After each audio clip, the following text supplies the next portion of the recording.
How's it going, team? Hope we're all good. Kicking off here very shortly. We've got Helmi in today with a really, really beautiful presentation. Something Van Gogh would put together. You're on mute, T. Do you ever see his Van Gogh is just he's not a I don't know what he says about art, but like his stuff looks fucked. So anyway, yes, as Stephen said, we have Helmi in today. This is gonna be absolutely fire. I'm loving the turnout. We're gonna give it another minute or so just before we kick in.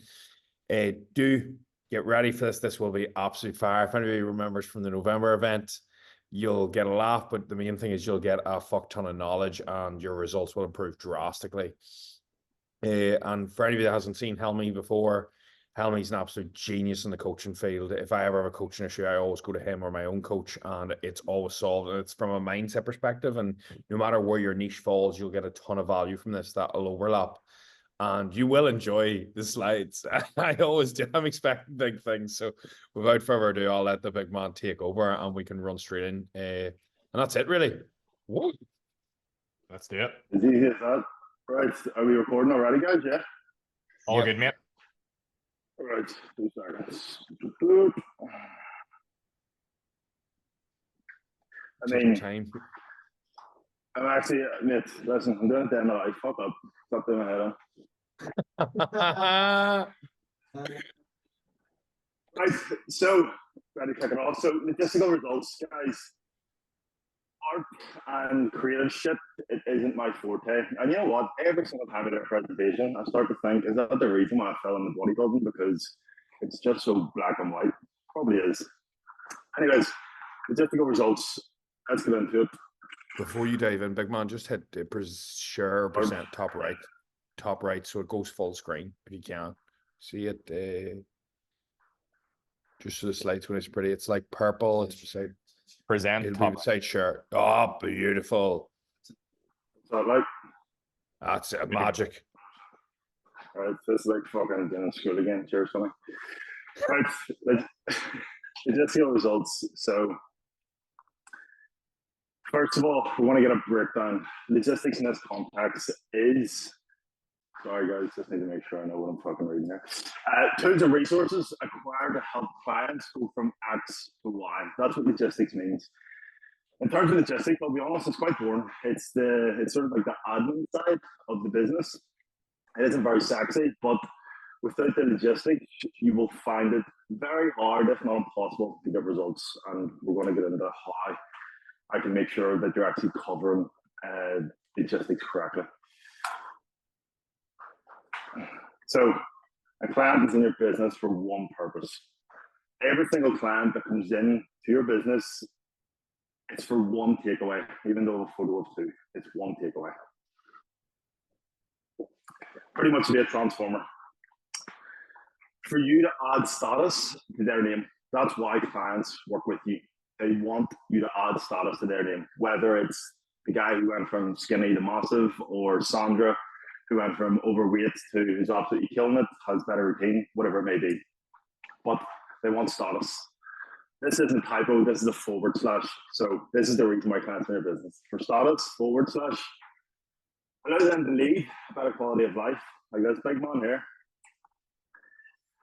And the best way to do it, as you can see, it's not fucking rocket science. How can you help clients lead a better quality of life? Give them better results. It's that simple. Better results. That's what we're here for. Visually, that is, not mental masturbation. I was thinking about it and I was like, right, I'm going to have to go into the 3 biggest problems. And I'll be honest, some people probably feel triggered when I'm going through this. But if that's you, that's great. It's going to expose you to the work that you're currently avoiding. So, 3 biggest problems. Number 1 is you let your clients call the shots, guys. Everyone's been in a position where, you know, you've had a conversation with a client, they're not doing what you've programmed them to do, but they're the one that tells you what you need to do with their programming. It doesn't make sense. When I worked on the gym floor, I got to the point that people paid me for them to tell me how to train them. And I was like, what the fuck? So that's one big red flag that you don't want. Letting your clients call the shots. You're always in control. You are the authority figure here, guys. Second thing is being a one-trick pony. So as soon as a client comes into your business, they covered this in the event, you know, there has to be a bit of a process, guys. If there's no future and there's no vision, what's the point? You know, your program's going to last 6 weeks. They're going to get bored and your turnover is going to be through the roof. You don't want to be a one-trick pony. I'm going to tell you how you can actually get on the other end of being a one-trick pony. The tools, by the way, that was a toolbox. You need to have tools in the box. All these photos have meaning, by the way. So doubting your own decisions, this is massive, because you don't follow them yourselves. Just like this little guy in the background here, what's he doing? He's playing hide and seek. So whenever I'm giving a client advice with regards to getting better results, I'm not just saying, right, okay, I want you to do this. When I'm saying it with conviction, because I know when they implement it, how much the quality of their life is going to change. Remember, that's the reason why clients work with us. It's to change the quality of their life. So you have to be in a position to give the advice. You don't want to be playing hide and seek, guys. You know, whenever it comes to the relationship between you and your clients, they have to respect you. And the only way that they're going to respect you is if they see that the advice that you're given, you do it yourself on a daily basis. No matter how many results I pump out of clients, people still to this day get on a sales call with me. And when it comes to the end and I'm like, right, what's the reason as to why you want to work with me? A lot of people still say, because your results. I'm like, what about my clients' results? And they're like, oh yeah, they're obviously good too, but I like the results. So when it comes to this here, it is a big part of obviously building a business. You have to get that balance, I suppose, between your clients' results and obviously holding yourself to a specific standard. You don't have to be shredded. You don't have to be operating at a ridiculous level, but you just have to be in a position to give advice where people actually are going to respect you because you do it yourself. Very simple. No hide and seek, motherfucker. Every time I click next, it's not going on. It's making an absolute CUNT out of it. Sorry, guys. You're all right. Take your time. Sometimes it can be slow. Sometimes it can be slow. So just make sure you click the screen in the middle and then hit next. It might skip like 2 slides, but it'll just come back. There we go. So, Genius. Unbelievable. If them 3 previous slides resonated with you, as it says here, wiki. It's not a matter of me coming on here and calling you out in your bullshit. I'm just exposing you to the work that you need to do. So we've got 3 red flags. On the other end of them 3 red flags, the position that you actually do want to be in order for you to pump out better results in your business. The first thing, guys, is you deal the cards in your business. You are the expert. You're the doctor, if you will. You're the one that prescribes everything to your clients. Your clients don't tell you how to train them. Otherwise, what's the point of paying you? It strips you of authority. And the thing is, guys, there's so many people that are in this position. And it's great because it means as a coach, if they're telling you how to train them, you don't have to work as much, which can seem great. That's only short term though. Long term, what's going to happen is them clients are going to churn. They're not going to get the results. So the main thing is you're always prescribing. You're always in full control. Program and adjust exactly how you would like to be coached. So for me, I work best, and most bodybuilders do, off pit stops. I don't need a lot of attention, guys. I just need a little pit stop. So when it comes to me actually looking for a coach, this is exactly what I'm looking for. When it comes to your clients, that'll be different. Every single person in here will vary in terms of their actual, in terms of the client base. Some clients need a lot more attention than other clients. But overall, you need to know. You need to know exactly when to change programs, and I think the main thing is just understanding, what works best for your clients with where they currently are in their life. That's a big thing. Just on that, by the way, if some of your clients came into my business, I guarantee you that I would turn them off massively. Not in a weird way, but I would turn them off in a sense that if they came through my check-in process and seen it as a pit stop, they would be like, that guy doesn't give a fuck. But the reality is, you know, how my clients get results, the service for them is always going to be different for someone who needs more attention, essentially. So, time to pivot and get as far away from your current standards. Guys, the main thing is, I know it probably sounds a bit cheesy, but you want to be able to look at yourself in the mirror and say, I love you. I know that sounds weird, but I went on a course and the guy said it and I was like, mate, fuck up. But if you can't look at yourself in the mirror and be like, I love you, the reason why, and I'll tell you, it's because you're lying to yourself every single day that you wake up. You're lying to yourself every single day. And this happens massively within your business. So everything that we're talking about, getting your clients better results, comes from you first. If you're getting incredible results, I can guarantee you that that will feed through your business. 100% it'll feed through your business.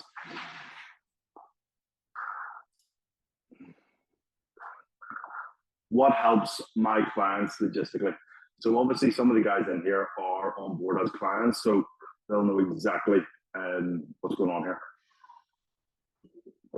I take full control of their food and training. Everything that I've said so far hasn't been anything extraordinary. I'm literally on here telling you guys things that you already know. But it's the implementation that is the missing part.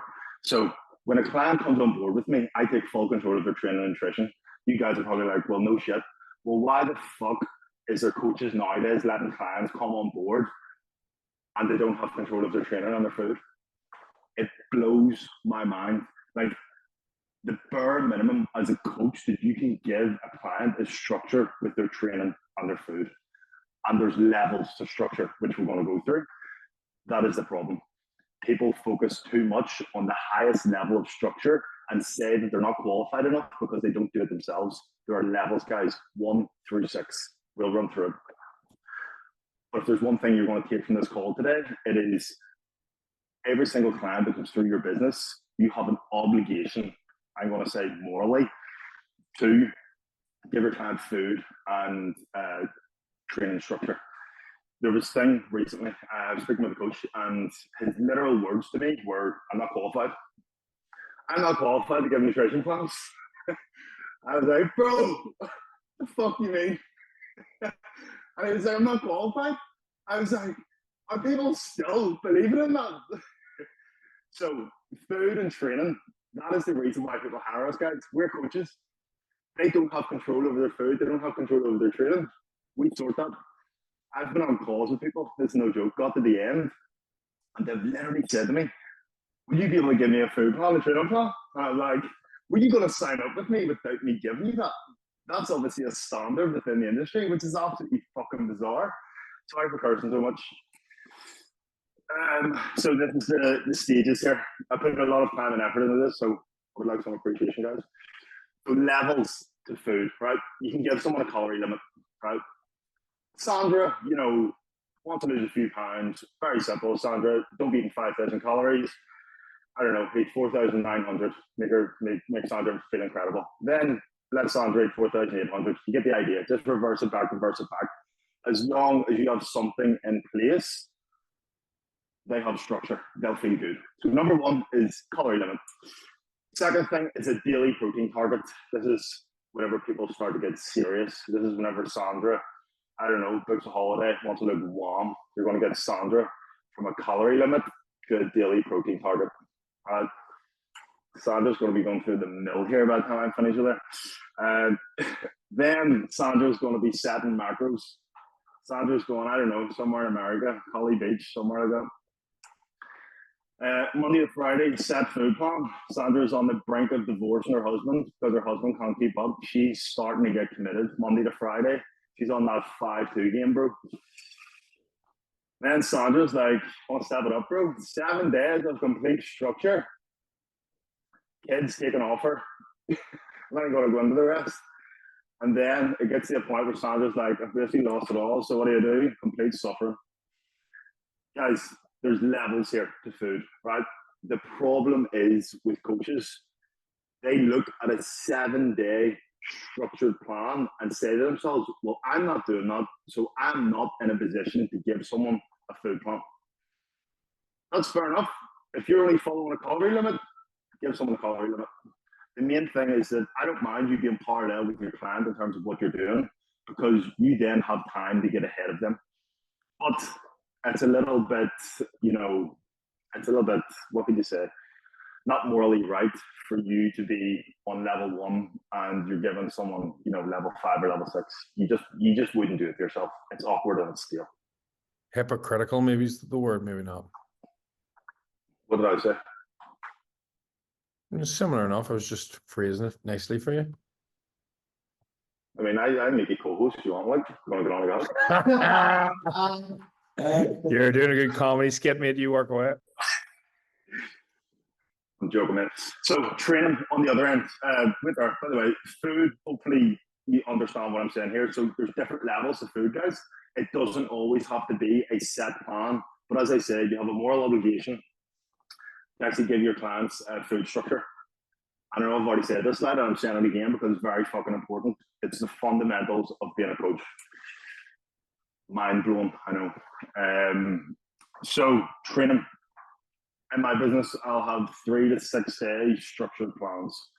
I get the odd person who's like, I want to do 7, but I just don't do it because who the fuck wants to train 7 days a week? Like, that's fucking breakup shit.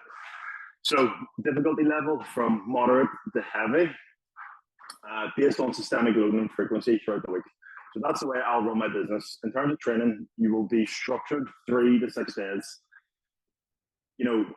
With dieting, you've seen that there's different levels between a calorie goal to absolutely suffering. With training, it's a little bit different. I just base it on how many days you can train. This here at the bottom here, level of difficulty.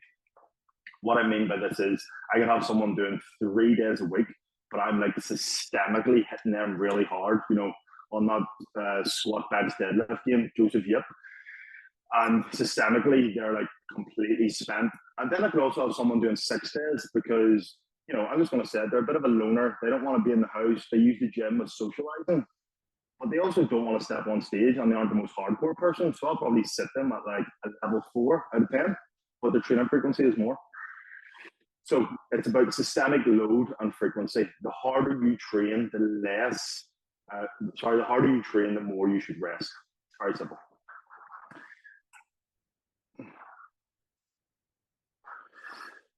Recap. All clients have some form of training and nutrition structure. I don't know if I said that before, but all clients have some form of training and nutrition structure. I know it's annoying me saying it, but I just feel like I have to, guys. Touch points, logistics. These are just ideas. This isn't, I'll let you know exactly what I do inside the business. My business is actually quite simple because of the level of clients that I currently have. They're self-sufficient. So you can do sporadic messaging. Literally, as it says, just message people out of the blue. Set check-in day. That's obviously a touch point. Reviewing clients' training outside of check-ins. This is, I know some of you guys use Kahunas or I don't know what it is. Between that, True Coach and Trainerize, whatever else. If you have a platform where you can actually review your clients' training outside of a check-in day, that's one thing that your clients really appreciate. It's also one thing that,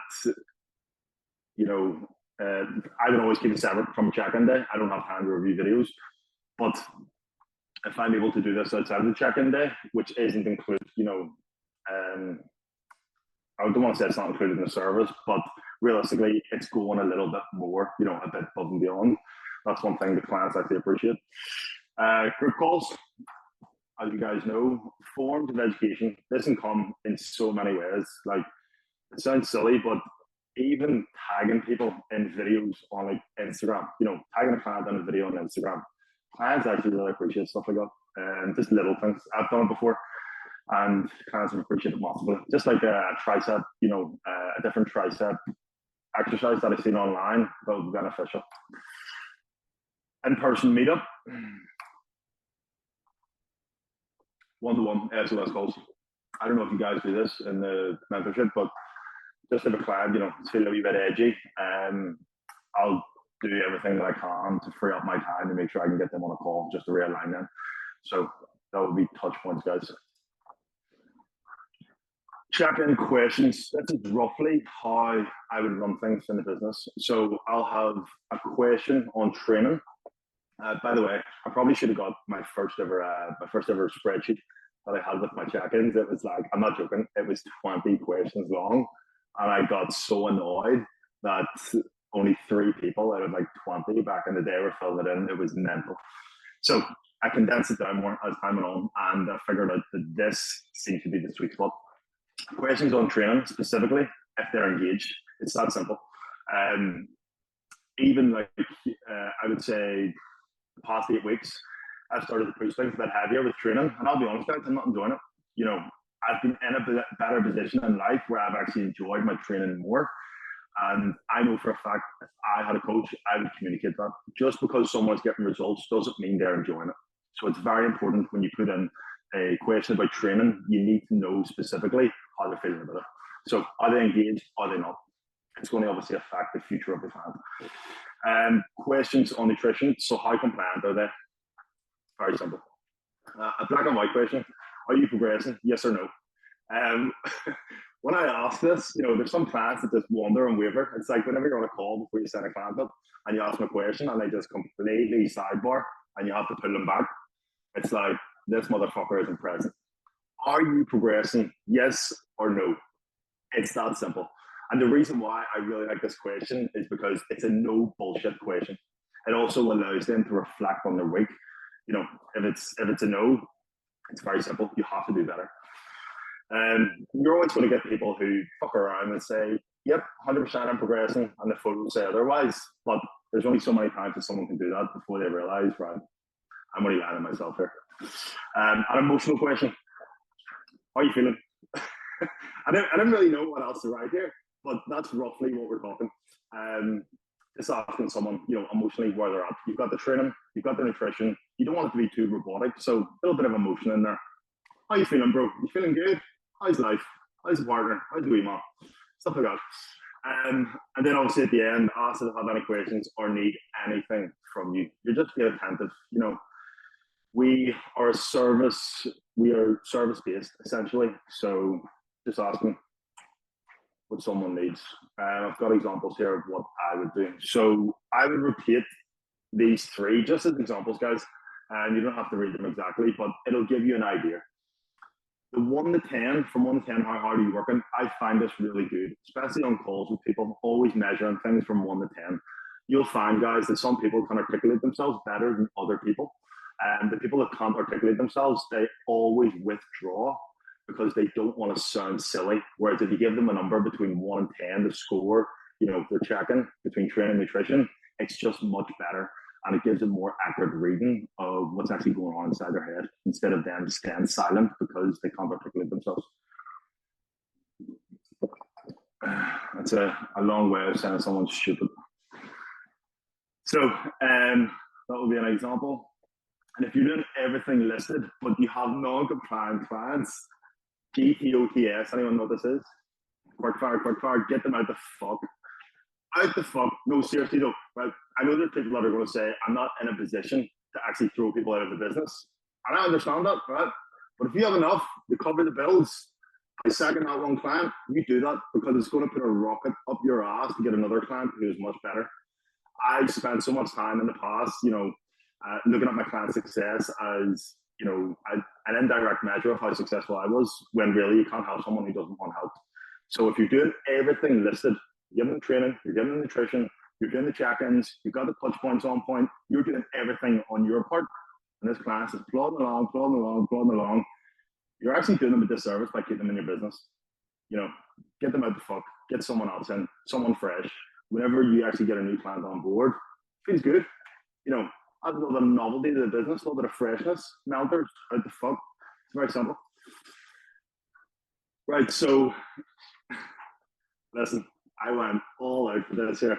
We've got the green markers to the left, you know, the graphic to the right, you name it. I actually think it was Tony I heard this from, the leaky bucket thing. Yeah, so I heard this here from Tony. If you break your business into 3, there's probably more components to it, but just to simplify it, service is obviously 1/3 of your business. Tony has obviously touched on this here before, but if your retention is an issue, then your service is obviously shit. So letting more clients in the door is only exposing more people to how poor your service is. So to save yourself time with the marketing and the sales, because it's very energy zapping, even thinking about content, everything like that. If you actually focus on your service more, it can just save you so much. It can save you so much time, it can save you so much energy, but as well, you want to build your name here, guys. You want to be the go-to person, and the only way you're going to be the go-to person is if you have a quality service. You can pump out results all day long, but it will get to the point that things will slow down. You have to focus on retention. That is sanity. Very simple. So make sure that you're not neglecting this last part. With everything that I previously spoke about, all the touch points logistically, that is how you're going to ensure that your service is at a decent level. I'm listening to everything else Tony and Stephen tell you to do, of course. So oftentimes your clients don't even know what their goals are. Fucking bizarre what? How I approach client goals, right? Funny story. I wonder if I can move this out of the way. Tony, how do I move this? All right, we'll go there. So as you can see, I don't know if can you see the name on this? Yes or no? Just nod. No? Yeah, right. What's it say, Tony?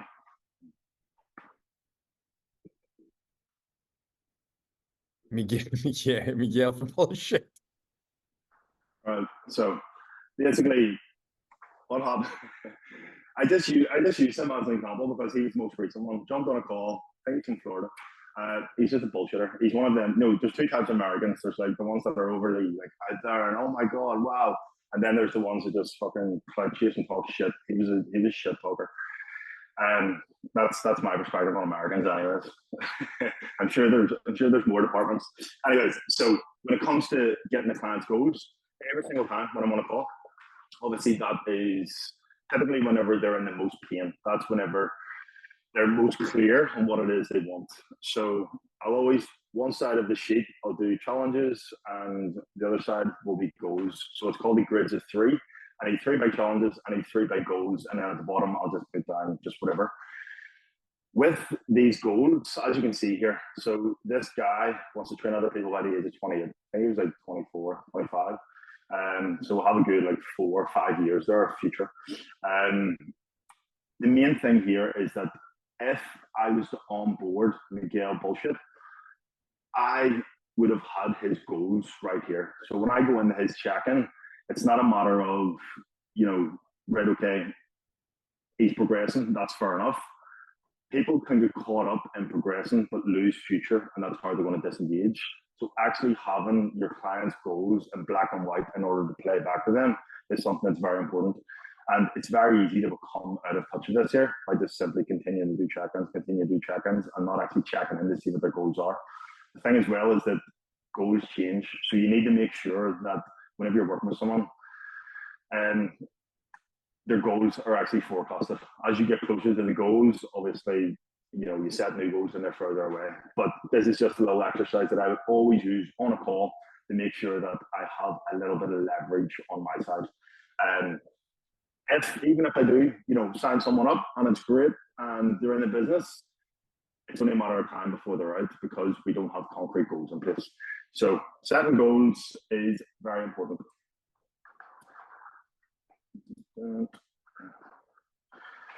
This is a belief thing, guys. So if you don't believe X client has the ability to transform their life, it'll show in your service. And what I mean by this is, if a client doesn't check in, are you messaging them? Or are you just ducking them and having the attitude of, fuck them, they didn't check in? You have to go above and beyond. The first thing I will do if a client doesn't check in, I'll write their name in a message. Joe, how's it going, bro? Everything good? ? You don't know what's going on in a client's life. So it's very important to just make sure you're going above and beyond. And the main thing is, the only reason why I do it is because I know that I can actually help that person and I can transform their life. I'm going to do what I need to do. And even if it is, being a little bit needy with a client, I'll do it all day long because I know that it is going to pay off. But again, the only reason why I'll do it is because I truly, and I mean it, I truly believe that I can get this person a result. They just need guidance. I'll never do it with someone who's an absolute liability, who just wants attention and is never going to implement the things that I give them. It's that simple. So, have you ever got that inquiry from someone you didn't think was serious, and it turns out that they're actually one of your long-term lasting clients? You know, whenever an inquiry comes through, you look at it and you read it, and you'll be like, I've read some, I'll be like, what? Like, do you even want to inquire with me? Like, is your partner telling you to inquire? What's going on here? And they turn out to be the best client ever. It's sort of like the same thing with that. In terms of clients, you know, not checking in, you just need to give them a little bit of a nudge, and it can flip on its back. So, grey space is dead space. Look at that marker, like skills. What I mean by grey space is basically, if you're in a position where you're not too sure, you have to do something, guys. Don't hesitate with making decisions. If you think it, you change it. Have you ever been on a client's check-in and you're like, I'm not too sure if I should decrease their food. I'm not too sure if I should decrease their training. That's called grey space. That means you have to change it. If it's not a fuck yes, it's a hell no. It's that simple. So grey space is dead space. Always remember that. And I can guarantee you that if you incorporate this in your business, you're going to be changing your client's program more. They're going to be more engaged, and the results are going to be so much better. Don't do it for the sake of just constantly making changes, because your client will disengage. Do it for the right reason. If you're in your business with a simple yes/no decision-making process with sincerity, you'll pump out better results. Try to get more black and white, guys. Don't get too caught up in emotions. I think for me, having so many coaches, there was a time where I genuinely thought that I was a bit confused when I was going through prep, and I didn't know if I was it sounds weird, but I was like going into my soul, finding out who I truly was, blah, blah, blah. I was just deprived of carbs. I was genuinely deprived of carbs. Messaged my coach, and he just gave me the most basic answer ever. It was a yes or a no. And I was like, that motherfucker doesn't care. At the time, that's how I felt. Fast forward in life, I look back and I'm like, he just knew exactly what I needed. It was a yes or it was a no. You can't get too caught up in emotions, guys. Make decisions, yes, no, with sincerity, not because you don't give a fuck and you're just palming someone off. Yes or no, boom, you pump out better results. Final 10 yards, graphic, they're back in. Don't be getting too excited. We're coming towards the end. Relax, sit down, Stephen. Right, your clients have structure with their training and food plans. Thumbs up. Your clients have structure with their training and food plans. Levels of structure, all different levels, guys. You take them through it. Whenever they're ready to go to the next level, happy days, you've graduated. Forget about the calorie goals. We're going over the macros, baby. You have made it. You are the woman, Sharon. So, very important, guys. Having thing as well, you know, me personally, I always have templates in the business for training and nutrition. Sometimes templates, some cut it, guys. A lot of the time for me, templates, some cut it. When I'm doing a plan, I'll just do it fresh. I don't mind doing it fresh. And also, you know, whenever I create a fresh plan for a client, I get the message them and be like, mate, I'm fucking excited for this. I'm messaging because I'm excited for it, because I want to know the time that I spent in that plan, how it's going to play out in the gym. Do you know what I mean? You are the decision maker in the relationship. You call the shots. Whenever your client tries to tell you what to do, you know, obviously don't get in and arguments with them, but you just need to understand why they're doing that. They're trying to take the path of least resistance, but they're also paying you to take them away from pain and towards pleasure. And you're not taking them anywhere if you let them dictate what they're going to do. It's very simple. If that worked, we wouldn't be working together. You just take your own advice. You'd be incredible shit. But you're not, and you're paying me. So listen to me, because I know what I'm fucking doing, and that's why you're here. You know what I mean? It's that simple. I don't mind saying it like that either. Exactly, like that tonality too. Works well. You have a well-equipped toolbox to help clients work through sticky stages. When I say toolbox, what I mean is, you know, just say a client cycle through push-pull legs, upper, lower, and then like a modified split. You're like, where do I go from here? If you don't know, You need to figure it out. Getting your own coach or literally trialing something yourself as a coach. That is the best way to work it out for yourself. Everything that I pump through my business, it's because I know it works for me. Was in a little bit of a gray space at the start because it can only work for me. Put it out to clients, worked incredibly well. Over time, snowball effect. Guess what? This shit is solidified. But the main thing is you're well equipped within the toolbox. If you feel like you're lacking resources, it's up to you to go and find them resources. Very simple. And you aren't being a scam artist, literally. So what I mean by this is you aren't giving people advice that you aren't taking yourself. I mean, there was one stage in my life where after I competed, I was telling people to stick to the food plan, and there's no word of a lie. I was eating Kinder Granos in the toilet. It's embarrassing. Like I was literally going out to the toilet, eating Kinder Granos, come back and be like, "What do you mean you didn't stick to the food plan?" I felt like a cunt, you know. And I was like, I never want to be in that position again because I'm just being a scam artist. Even just, even for your own mental sanity. Very important, guys, that you're actually doing exactly what you preach. Very important. And also, the reason why we're here, it helps with regards to getting your clients better results. Your clients want to impress you. You set the standard. So if you're setting the standard, they want to impress you. The only reason is because you're actually doing exactly what you say you do. You're clear on their exact goals and you truly believe they will achieve their goal with your guidance. That's just a belief thing, guys. And then that's it. Oh, that was fire. That was good. That was unreal, big man. Thank you very much. I speak for everyone there. Get the questions into the chat if you have any. That was good, mate. A bit of colour too. I was like, the big dogs broke it out. Mate, Marbella won't know what hit it. There you go. Somebody's love the presentation, Helmi. Great info. Uni slots left for Coach Me for PCA in November. I've one question as a newbie. If you've absolutely no clients to show proof of results, how long should you use your own results as proof for your advertising? Do you wait until you have X amount of clients signed on with you before you show your results of your service? So how I started my business was I actually competed in NIFMA. I was in university in Coleraine and I was like, I just want to pump out my results. I literally pumped out my results. So many people messaged me about personal training. If your results for toxic just aren't great, it's literally the same as Tony and Stephen would say. You need to get family members or friends, train them for free and pump out results.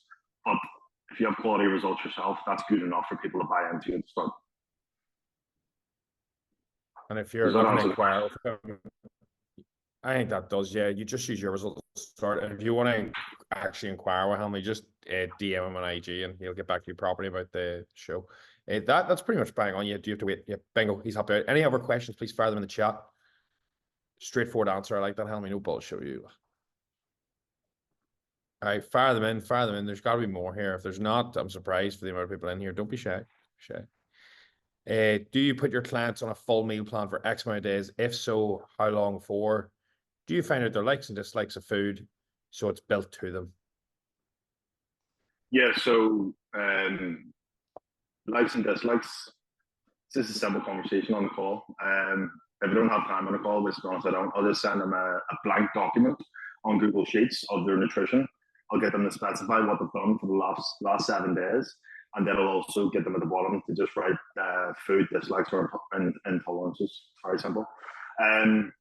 In terms of putting my clients on a full meal plan for X amount of days, to be honest, most of my clients on board, when I say most of them, every single one of them, there's 7 days a week. That's where they would be. So it is just a full meal plan year round. Have Daniel, for example, Mr. International, traveling the world, will give him macros because it's more inconvenient to his life.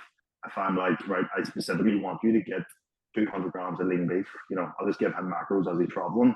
But whenever he's back in home soil, it's 7 days a week, baby. Good to go. Keegan, for coaches using trainers, etc., we have all the info about what clients have done for the week. Is asking them to check in and give us that info lazy on our part? This game, we have all the info about what clients have gone through the week is asking them to check in. It really depends on what data you're looking at, Keegan. I mean, like I thought about this before. There was a point whenever I was training people, and it was like I linked up to their MyFitnessPal diaries, and I was looking at their food, like on a daily basis, and I was like, this is consuming so much energy. And then I was like, if I do a check-in once a week, what it'll do is it'll tell me that they're sticking to their food or they're not through that one check-in.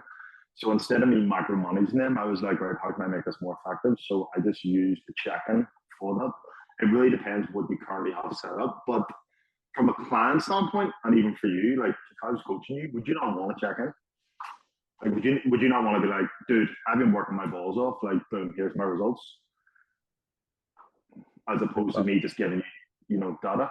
Does that make sense, or am I completely off? No, that's actually ideal. Yeah, put yourself in your client's shoes. Would you want the check-in or would you want micromanage? And I think you'd actually probably want a little bit of obviously the overlap, like you're saying, going through the training whenever it's not in the check-in and then getting a full proper in-depth check-in because that's what's expected.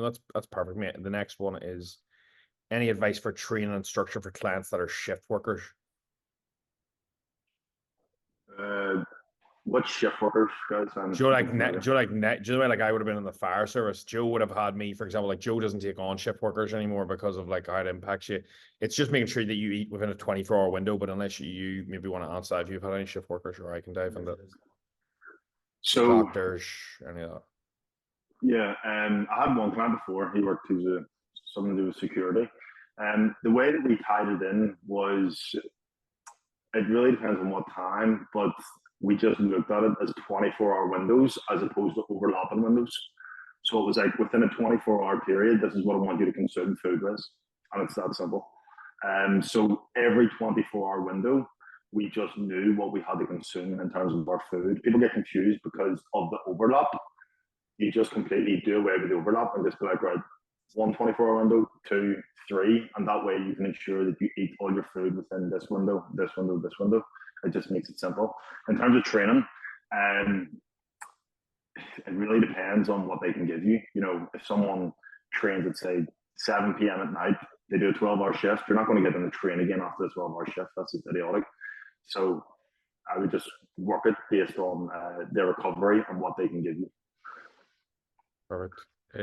How long do you leave it with a client you think is taking the piss, but keep saying they're going to get back on plan? They're just taking some time, in inverted commas. If anyone says that, Mark, I'm just taking some time, you need to get on a call and realign them, because the longer that you leave them to have time to think about things, the more that they're building distrust with you because you're not helping them. They're working with you for the one reason that you need to take them out of the position that they're in. So they're creating distance with you as a protective mechanism to be like, I'm not doing the work. So you need to have an upfront conversation of it's now or never. It's very simple because all you're doing is you're playing hide and seek. Perfect. The next one, well, Dominic just said there, you have a very clear onboarding. It's good. It's top class. And then I just goes, yeah, bang on that. But that relates to what Helmi was saying about hire somebody who can give you more tools in your toolbox. Going through the coaching process makes you realize what somebody does really well and also what somebody does really poor. And then you can take what you like, leave what you don't, add that to your service so it adds up. The next one is, what do you structure your exact check-ins like? Do you just run through the check-in and form on a loom, or go over positives of the week, things to work on? How do you structure your check-ins? So it'll be 3 components. Body weight inside True Coach this is. So we've got body weight, AI, body weight, progress photos, and then questions. So I have like 6 questions, the progress photos and the body weight. With them 3 pillars, that is enough for me to get back to them through a message. I'm literally black and white message. This is what worked, this is what didn't. Or I'll just message them, be like, solid week, this is what changes we're making. It's very much, as I said, it is like a pit stop. And there are some people who need a little bit more emotional support, and that's fine. But for the most part, it's literally just I look at the data and I have their goal and I make the changes based on their goal, how far they are from the goal. Perfect. And do you normally do that through text, voice note, loom? Text or voice. Perfect. Or do you, this is a good one. Do you tell clients that are non-meat eaters special nutritional demands to get the fuck out or take on? Um, I mean, personally, yeah, I don't work with people who don't eat meat. It's just a fucking headache. But like special nutritional demands, I'll be honest with you, I would depend on the client, I would challenge them. Sometimes people, it sounds crazy, but they take on this identity that they don't eat meat because they get attention, because they lack attention in their life, and they then become important. So you need to sort of dispel that. But for the most part, if they genuinely don't eat meat and they want to save the world and they love pigs and all that stuff, just work with them. You know, it's like if they really are someone who constantly makes excuses, put them in a position where they can't make any more excuses, because whatever they tell you, you're just accommodating them. Then it'll come to a point where they have to face themselves. Next question. How often do you change up a structured meal plan for variability? I'm sure your clients are a lot different than mine. Mine are mainly gem pot with no huge physique or fitness goals. Daniel, how often would I change your food? Maybe once every 2 weeks, maybe 2 or 3 weeks. I mean, it's as and when, but when you change it, you know, you would go, Helmi would go in, actually edit the meal plan itself, like send it out to me in an email. Like everything is tailored completely. You know, there's no stone unturned. So as and when. Yeah. So I'll make adjustments to a set meal plan for say roughly 10 or 12 weeks. Some people can push a little bit further, 16 weeks, and then I'll have to completely change the food plan where I give them, you know, not new foods entirely. You're always going to have your chicken and your rice, of course, but I'll change it drastically after the 12 to 16 weeks, generally speaking. Perfect. I have a client who point blank refuses to weigh. She's a bad relationship with scales due to her last coach, giving very little in the way of nutrition plan or moving outside the gym, but hammered her to weigh every day. She actually has put on weight and she now has a fear of standing on them and not moving. How would you approach this? I wouldn't look. I would just change metrics. So this said Sandra. Sandra doesn't actually give a fuck about the number on the scale. Sandra obviously just wants to feel skinny, I suppose. You know, anyone who has a fear of the scales, they're usually overweight. And when they say a number, they fucking go batshit crazy. So just use a different metric for her to progress, whether that be, it might sound silly, clothes, compliments from people, whatever the other, you just need to choose different metrics, but the scales, put them away. You can bring them back whenever she starts to progress, but now she's probably rock bottom with the skills. I would probably use the skills as like a measure of progress in maybe 6 months' time, whenever she has actually progressed, and you feel like you can move them back in. But yeah, I would just choose a different metric, and you don't need the skills in order for Sandra to make, you know, in order for Sandra to feel adequate, I suppose, and progress. We'll wrap this up soon enough. The one good question here though is, how do you approach clients that don't send form clips? I've tried to explain that to their benefit, but still getting nothing from a select few. So if a client was complaining about, you know, an exercise that they aren't doing well, and they didn't send me a form clip, I mean, what the fuck can you do there, Taylor? You know, you just be like, dude, you're asking me to change something. I'm telling you how we're going to change it, and you're not. It's that simple communication of, I'll change it, just send it. And if they're like, no, or they're putting it off, I'll just hop on a call with them and be like, what's really going on here? Because that's whenever they start to create that distance and they start to just move away. It can be something simple. Yeah. You know, there's not many people want to record themselves in the gym. That's it. Yeah. I sometimes just say to them, like, you're struggling to see a result. This is going to get that result. So why are we not doing it? And then they'll give you I don't want to film in the gym, and you just try and compromise that, like put your phone in your shoe and try and dodge a little bit or whatever you need. But yeah, perfect answer. I wonder, is there any more here? I think that is it. I think we are good, unless anybody else has any other ones, and we'll let, there's one there. How do you deal with clients who aren't pulling their weight? Would you give them a certain amount of time to get back on track, or when do you cut your ties? If a client is constantly not giving you what you want from them, you then have to ask the question, am I imposing something onto them that is completely selfish?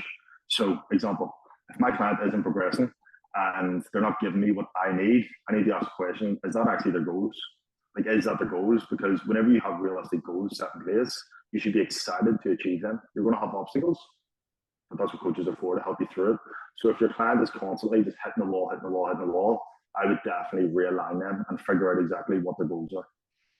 Perfect. And last one. Ideally, with your clients, do you do high carb structured days or full off plan meal takeaway, etc.? No. High carb structured days or full meal plan.